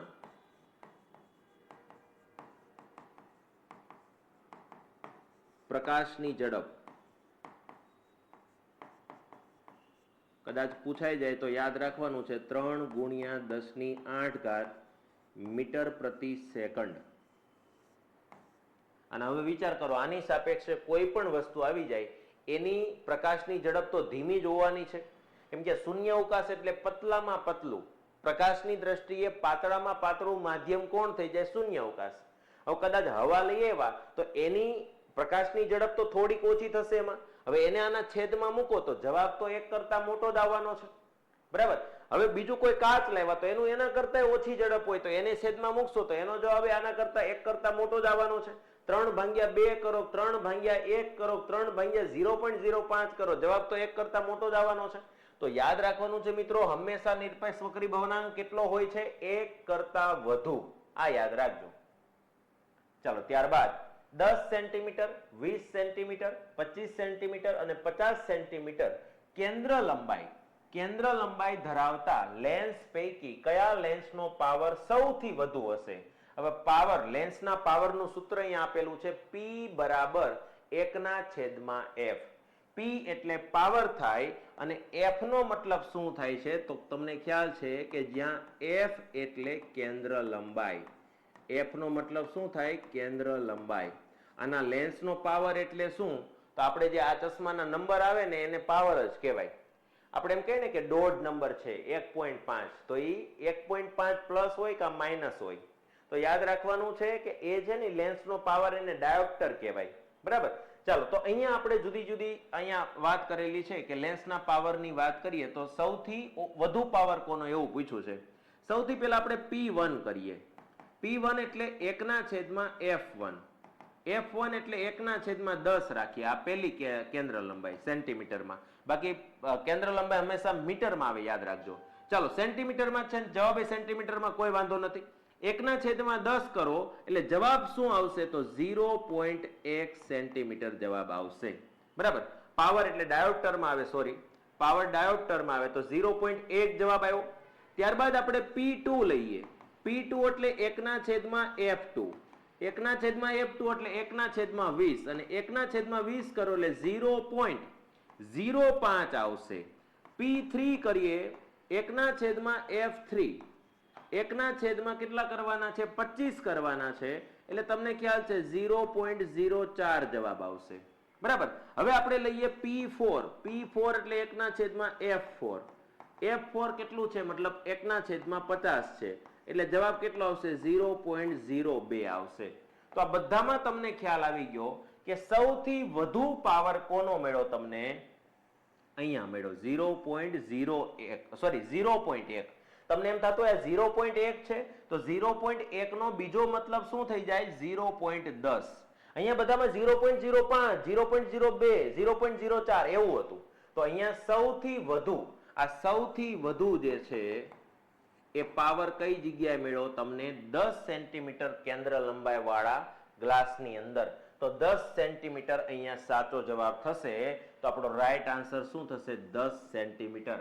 આ સૌથી વધુ પાવર વાળો લેન્સ કહેવાય. બરાબર. સૌથી વધારે પાવર વાળો, કેમ કે એનો પાવર કેટલો મળ્યો? 0.10. બાકી બધાનો 0.05, 0.04, 0.02 એમ મળ્યો. મતલબ અહીંયા એક વસ્તુ નોંધ સ્વરૂપે યાદ રાખજો મિત્રો, આવું બધું કાંઈ ન કરવું હોય તમારે પરીક્ષાની અંદર, તો એક જ વસ્તુ નોંધ સ્વરૂપે યાદ રાખવાની છે. જેમ કેન્દ્ર લંબાઈ વધે તેમ પાવર ઘટે. બરાબર.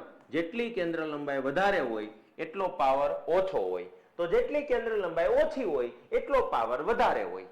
બરાબર. કદાચ ક્રમમાં ગોઠવવાનું કીધું હોય તોય તમને ફાવી જાય. ચાલો, આ વસ્તુ ખાલી યાદ રાખો ને તો કાંઈ કરવું પડે નહીં. આગળ વધીએ.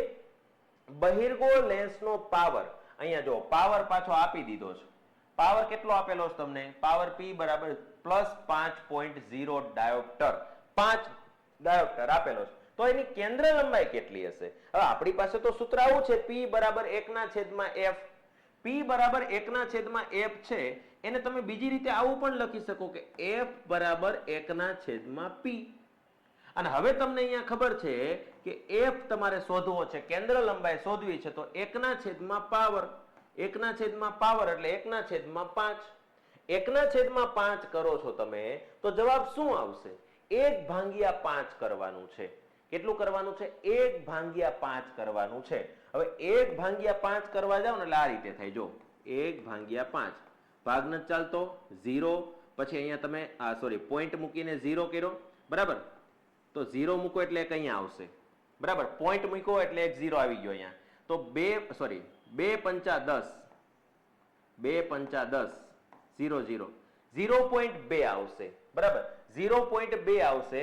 ભાગ નથી ચાલતો એનો 0, પછી પોઈન્ટ મૂકો તમે, પોઈન્ટ મૂકો એટલે 0.02 આવશે.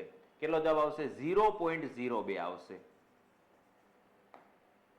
માફ કરજો, ફરી એકવાર આપણે રિપીટ કરી દઈએ. 1/5 એટલે 1/5 ભાગ પાડવાના છે, એટલે તમને ખ્યાલ આવી ગયો હશે કે અહીંયા 0.2. 0.2 શું? તો ડાયોપ્ટર છે અને f હંમેશા મીટરમાં હોય. શેમાં હોય? મીટરમાં હોય. હવે આને તમે સેન્ટીમીટરમાં ફેરવો, સેન્ટીમીટરમાં ફેરવો એટલે 2 ભાગ્યા 100, 2 ગુણ્યા 100 થઈ જાય, 0.2 ગુણ્યા 100. હવે 0.2 ગુણ્યા તમે 100 કરવા જાઓ તો એનો મતલબ તમને ખબર છે કે અહીંયા જવાબ કેટલો આવી જશે? 20 સેન્ટીમીટર. 20 સેન્ટીમીટર આવી જશે અને કેવો આવશે? પ્લસમાં આવશે. તો રાઈટ આન્સર આપણો કેટલો થઈ ગયો? 20 સેન્ટીમીટર થઈ ગયો. કોઈને આ ન સમજાણું હોય તો હું સમજાવી દઉં ફરી પાછું. અહીંયા યાદ રાખવાનું છે કે એફ જે છે કેન્દ્ર લંબાઈ જે છે એ કેન્દ્ર લંબાઈ નો એસઆઈ એકમ યાદ રાખવાનું છે મીટર છે. શું છે? મીટર. એટલે અહીંયા એફ નો જવાબ જે મળ્યો ને આપણને મીટરમાં મળ્યો. મીટરને સેન્ટીમીટરમાં ફેરવું ને એટલે 20 જવાબ આવ્યો. બરાબર. તો 20 સેન્ટીમીટર અહીંયા આવશે. આ વસ્તુ યાદ રાખવાની છે. અને પેલા તો અહીંયા પ્લસમાં હોય ને તો જવાબ એ પ્લસમાં જ આવેલા. માઇનસ વાળા તો બે પેલા કાઢી જ નાખવાના. માઇનસ વાળા બંને કાઢી જ નાખવાના એટલે તમારા 2 ઓપ્શન ઘટી જાય. બરાબર. ચાલો આગળ વધીએ. સમતલ અરીસા વડે કેવું પ્રતિબિંબ રચાય છે? સમતલ અરીસા વડે કેવું પ્રતિબિંબ રચાય? સમતલ અરીસામાં ઘણી બધી વસ્તુ બને છે. તમને ખ્યાલ છે કે સમતલ અરીસા સામે તમે ઉભા રહ્યો તો હંમેશા આભાસી પ્રતિબિંબ રચાય. અને આભાસી અહીંયા 2 જગ્યાએ આપેલું છે, પણ ઉલટું નહીં રચાય, ચત્તુ રચાય છે. એટલે આભાસી અને ચત્તુ. તો અહીંયા રાઈટ આન્સર શું થઈ ગયો? આભાસી અને ચત્તુ પ્રતિબિંબ રચાય છે. જો સમતલ અરીસાના પ્રતિબિંબની વાત કરીએ તો તમને ખબર છે કે જે આપણે અરીસો કહીએ છીએ, ઘરે હોય જે અરીસો, દર્પણ કહેવાય, સમતલ અરીસો છે. સમતલ અરીસા વડે રચાતું પ્રતિબિંબ હંમેશા આભાસી અને ચત્તુ હોય છે. એટલે આપણો જવાબ આપણને અહીંયા મળી ગયો. પ્રતિબિંબનું પરિમાણ વસ્તુના પરિમાણ જેટલું જ હોય. ગમે ત્યાં ઉભા રહ્યો, વસ્તુની પરિમાણ જેટલી જ, એટલે વસ્તુ જેટલી હશે એવડી જ પ્રતિબિંબ દેખાવાનું છે એમાં. બરાબર. વસ્તુને અરીસાથી જેટલા અંતરે આગળ હોય તેટલા જ અંતરે વસ્તુનું પ્રતિબિંબ અરીસાના પાછળના ભાગમાં 2 મીટર આગળ મૂકો તો 2 મીટર અંદરની સાઈડ રચાશે. બરાબર. ત્યારબાદ વાત કરીએ વસ્તુના પ્રતિબિંબની બાજુઓ ઉલટાયેલી દેખાય, ડાબી બાજુ જમણી થઈ જાય, જમણી ડાબી થઈ જાય. જેમ કે હું આમ ઊભો છું તો એમાં પ્રતિબિંબ ઉલટાઈને આવી રીતે આમ દેખાય, તો ડાબાનું જમણું થઈ ગયું, જમણાનું ડાબું થઈ ગયું. બરાબર. એને પાર્શ્વીય વૃત્તક્રમણ કહેવાય. પાર્શ્વીય વૃત્તક્રમણ ઓલા અક્ષરો આપણે જોયા કેવી રીતે ઉલટાઈ જાય છે તે. બરાબર. તો અહીંયા આપણો રાઈટ આન્સર થઈ જશે આભાસી અને ચત્તુ પ્રતિબિંબ રચાય છે. બરાબર. ચાલો આગળ વધીએ આપણે. માધ્યમની સપાટીએ લંબ રૂપે આપાત થતા પ્રકાશના કિરણનો વક્રીભૂત કોણ કેટલો હોય છે? જો માધ્યમ જે છે આવી રીતે હોય, અહીંયા લંબ દોરેલો હોય, બરાબર, અને કોઈ કિરણ સીધું આપાત થતું હોય. જો માની લો કે આ હવા છે અને આ પાણી છે, બરાબર, ક્રોસ અહીંયાથી આવે ને તો થોડુંક ત્રાંસું થાય, આમથી આવે તોય થોડુંક ત્રાંસું થાય, પણ જો એક્ઝેક્ટ સીધું અહીંયાથી આમ આપાત થતું હોય તો વક્રીભવન પાયમાં વગર જ જતું રહેશે. એટલે યાદ રાખજો કે સપાટીને 90 અંશના ખૂણે જ્યારે કોઈ આપાત થતું હોય ત્યારે વક્રીભવન પણ કેટલા અંશના ખૂણે થાય છે? 0 અંશના ખૂણે. જો અહીંયા શું કીધું? લંબ રૂપે આપાત થતા પ્રકાશના કિરણનો વક્રીભૂત કોણ કેટલો હોય? 0 અંશ હોય. અહીંયા ખૂણો જ નહીં બને.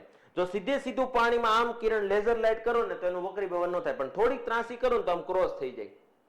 એને વક્રીભવન. વક્રીભવન એટલે એક સપાટીમાંથી બીજી સપાટીમાં જ્યારે કિરણ જાય ત્યારે થોડુંક ત્રાંસું થાય છે અને ત્રાંસા થવાની ઘટનાને વક્રીભવન કહેવાય. બરાબર. એટલે હવે શું થશે કે તમે થોડું કંઈક ક્રોસ કરશો. માની લો કે અહીંયાથી કિરણ આવતું હોય ને તો થોડુંક આમ ક્રોસ થશે, અહીંયાથી કિરણ આવતું હોય તો થોડુંક આમ ક્રોસ થશે. બરાબર. તો આને વક્રીભવન. પણ તમે લંબની દિશામાં આપાત કરો તો વક્રીભવન થયા વગર 0 અંશના ખૂણે સીધું આગળ જશે. બરાબર. તો આ વાત થઈ ગઈ અહીંયા વક્રીભવનની. એક શાંત તળાવની પાણીની સમક્ષિતિજ સપાટી પર હવામાં ગતિ કરતું પ્રકાશનું ત્રાસું કિરણ આપાત થાય છે તો તળાવની અંદરના પાણીમાં શું ઘટના બનશે? વિચલન પામ્યા વગર સીધી ગતિ કરશે?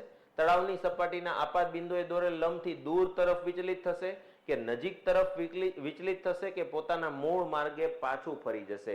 પાછું તો નહીં જ ફરે, કેમ કે હવા અને પાણી બંને પારદર્શક છે એટલે કિરણ આર પાર નીકળી જાય. બરાબર. ચાલો હું તમને આકૃતિ દ્વારા સમજાવું. અહીંયા નીચે પાણી ભરેલું છે, ઉપર હવા છે. કોઈ કિરણ આમ ત્રાંસું આવે છે તો વક્રીભવન થઈને થોડુંક ત્રાંસું થયું અને આ જે ત્રાંસું કિરણ થયું, જે ક્રોસ થયું, એ તમે જો લંબની તરફ, અહીંયા જે આ લંબ છે એની દિશામાં ક્રોસ થયું. કારણ કે કોઈ પણ હવાનું માધ્યમ છે તો તમને ખબર છે આ પાતળું માધ્યમ છે. આ કેવું માધ્યમ છે? પાતળું માધ્યમ છે. પાણી છે એ ઘટ્ટ માધ્યમ છે. ઘટ માધ્યમ છે. તો પાતળા માધ્યમમાંથી ઘટ માધ્યમમાં જાય એટલે પ્રકાશની સ્પીડ થોડીક ઘટશે અને ઘટે એટલે લંબની નજીક આવે.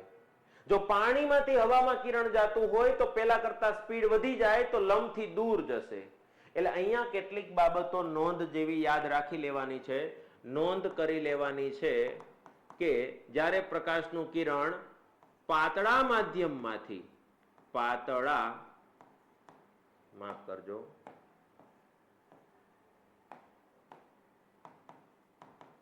પાતળા માધ્યમમાંથી ઘટ માધ્યમમાં જાય ત્યારે રાખવાનું છે પ્રકાશની ઝડપ ઘટે અથવા તો કિરણ લંબ તરફ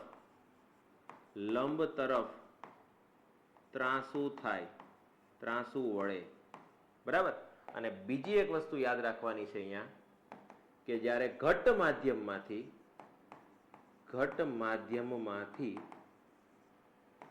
પાતળા માધ્યમમાં જાય ત્યારે શું થાય છે તો પ્રકાશની ઝડપ વધે અને કિરણ લંબથી દૂર તરફ ત્રાંસુ વળે. એટલે અહીંયા આપણને જે પ્રશ્ન પૂછ્યો હતો એમાં એવું કીધું હતું કે હવામાંથી પાણીમાં જાય છે તો શું થશે? તો તળાવની સપાટીના આપાત બિંદુએ દોરેલ લંબ તરફ વિચલિત થશે. આપણે જે આકૃતિમાં દેખાય છે એવી રીતે લંબ તરફ વિચલિત થશે. જો ઉપર તેલ હોય નીચે પાણી હોય તો લંબથી દૂર તરફ, કેમ કે ઘટમાંથી પાતળામાં જાય. ઘટમાંથી પાતળામાં જાય ત્યારે લંબથી દૂર તરફ ત્રાંસુ વળે, પાતળામાંથી ઘટમાં જાય ત્યારે લંબ તરફ ત્રાંસુ વળશે. આમાં ઝડપ ઘટશે, આમાં ઝડપ વધશે. આટલી વસ્તુ અહીંયા યાદ રાખવાની છે. એટલે તમારું મોસ્ટ ઇમ્પોર્ટન્ટ બધી વસ્તુ અહીંયા આવી ગઈ. ગમે તેવી રીતે સવાલ પૂછે વક્રીભવનની દ્રષ્ટિએ. બરાબર. ગોલીય અરીસાની સપાટીના મધ્ય બિંદુને શું કહેવાય? ગોલીય અરીસો જે છે, અરીસો આ રીતે હોય, તમને ખ્યાલ છે. ગોલીય અરીસો આ રીતે છે. માની લો કે આ અંતર્ગો અરીસો છે. આ અરીસાના મધ્ય બિંદુને શું કહેવાય? તો હવે તમને ખબર પડી ગઈ છે કે આ મધ્ય બિંદુ છે ને P કહેવાય, અને P એટલે આપણા માટે ધ્રુવ. બરાબર. તો આને ધ્રુવ P તરીકે ઓળખવામાં આવે છે. તો રાઈટ આન્સર આપણો શું થઈ ગયો? ડી. ધ્રુવ તરીકે ઓળખવામાં આવે છે. પછી અહીંયા તમને બાકીની બધી વસ્તુ પણ સમજાવી દઉં કે મુખ્ય અક્ષ કોને કહેવાય? તો ધ્રુવ P માંથી પસાર થતી કાલ્પનિક રેખા હોય એને આપણે મુખ્ય અક્ષ તરીકે ઓળખીએ છીએ. આને મુખ્ય અક્ષ કહેવાય. બરાબર. મુખ્ય કેન્દ્ર તો તમને ખબર છે અહીંયા આવશે, વક્રતા કેન્દ્ર અહીંયા આવશે. બરાબર. F એટલે મુખ્ય કેન્દ્ર, C એટલે વક્રતા કેન્દ્ર. તો હવે તમને આઈડિયા આવી ગયો કે અરીસાનું જે મધ્ય બિંદુ છે એને ધ્રુવ P કહેવાય. બરાબર. આ રીતે યાદ રાખવાનું છે. ચાલો, તો અહીંયા આપણે ધોરણ 10 ના પ્રકરણ 10 ની જેટલી પણ જરૂરી માહિતી હતી, પરીક્ષાલક્ષી માહિતી હતી, એની અહીંયા સિલેબસની અંદર આપણે વાત કરી. આના સિવાય ડિટેલમાં આપણે જે વિજ્ઞાનનો સિલેબસ ભણાવ્યો છે દ્રોણાચાર્ય બેચની અંદર, એની અંદર વિગતવાર પ્રકાશનું વક્રીભવન, પરાવર્તન, પ્રકીર્ણન બધું જ આવી ગયું. પણ અહીંયા કેવું છે કે આપણે ધોરણ વાઇઝ ભણીએ છીએ. એટલે અમુક ધોરણમાં અમુક બાબત આવી હોય પ્રકાશની, તો બીજા ધોરણોમાં બીજી બાબતો આવશે. એટલે ધીરે ધીરે તમને બધી જ બાબતો સમજાઈ જશે. પણ તમારે દરેક ધોરણના દરેક ચેપ્ટર થઈ જાય એટલે વિજ્ઞાન આખું તમારું કમ્પ્લીટ થઈ જશે. એટલે અહીંયા આપણે જે માહિતી આપીએ છીએ ને ધોરણ વાઇઝ માહિતી આપીએ છીએ. અને એમાં જે પરીક્ષાલક્ષી માહિતી છે તે આપણે લીટીએ લીટી ભણવી ન પડે, આપણો સમય બચી જાય એ માટે તો આ પ્રક્રિયા શરૂ કરી છે. બરાબર. તો મજા આવી હશે તમને, આશા રાખું છું. ફરી પાછા મળશું આપણે આવતીકાલે ધોરણ 10 ના પ્રકરણ 11 સાથે. ત્યાં સુધી જય હિન્દ, જય ભારત.